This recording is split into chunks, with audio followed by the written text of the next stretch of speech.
জবাব তোমায় দিতেই হবে, নইলে গদি ছাড়তে হবে। বুধবার এমনই প্রতিবাদী স্লোগান দিয়ে ভারতের কলকাতায় বিক্ষোভে নামে সাধারণ মানুষ। সম্মুখ সারিতে দেখা যায় পশ্চিমবঙ্গের মুখ্যমন্ত্রী মমতা বন্দ্যোপাধ্যায় ও জনপ্রিয় আইন প্রণেতাদের। দিল্লি, মহারাষ্ট্র, রাজস্থান ও উড়িষ্যা এবং দক্ষিণ ভারত সহ বেশ কিছু রাজ্যে ধরপাকড় চালায় ভারতের আইনশৃঙ্খলা রক্ষাকারী বাহিনী। চড়াও হয় বাংলা ভাষায় কথা বলা নাগরিকদের উপর। এমনকি তাদের বাংলাদেশি অনুপ্রবেশকারীর তকমা দিয়ে সীমান্ত দিয়ে বাংলাদেশে পুশিনের খবরও ছড়িয়ে পড়ে। কলকাতায়ও এমন অভিযান জোরদারের নির্দেশ আসে প্রধানমন্ত্রী নরেন্দ্র মোদী নেতৃত্বাধীন ভারতীয় জনতা পার্টি বিজেপি সরকারের পক্ষ থেকে।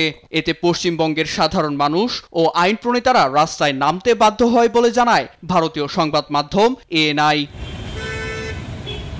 বিজেপির এমন আচরণকে বিভাজনের রাজনীতি আখ্যা দিয়ে তীব্র নিন্দা জানিয়েছেন মুখ্যমন্ত্রী মমতা বন্দ্যোপাধ্যায়। বাংলা ভাষায় কথা বলা সাধারণকে বিদেশি নাগরিকের তকমা দিয়ে সহিংসতা সৃষ্টি করা থেকে বিরত থাকার আহ্বান জানান তিনি।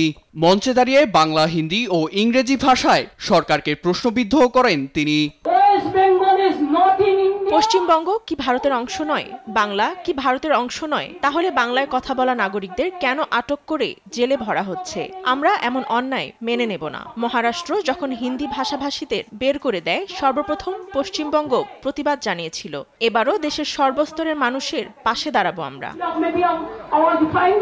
কলকাতার এই বিক্ষোভ সমাবেশে অংশ নেন তৃণমূল সাংসদ অভিষেক বন্দ্যোপাধ্যায় ও যুবনেত্রী সায়নী ঘোষ। বিক্ষোভের পরপরই টনক নড়ে কলকাতা হাইকোর্টের। জমা পড়ে একাধিক অভিযোগও। এতে কেন্দ্র সরকার ঠিক কী কারণে ভারত জুড়ে বাংলাভাষীদের বিরুদ্ধে অভিযান চালাচ্ছে এর কারণ দর্শিয়ে একটি হলফনামা দাখিলের নির্দেশ দিয়েছেন আদালত। কারণ না দর্শালে অস্থিরতা বাড়বে বলেও সতর্ক করা হয়। নীরব দাস, নিউজ ডেস্ক, দেশ টিভি।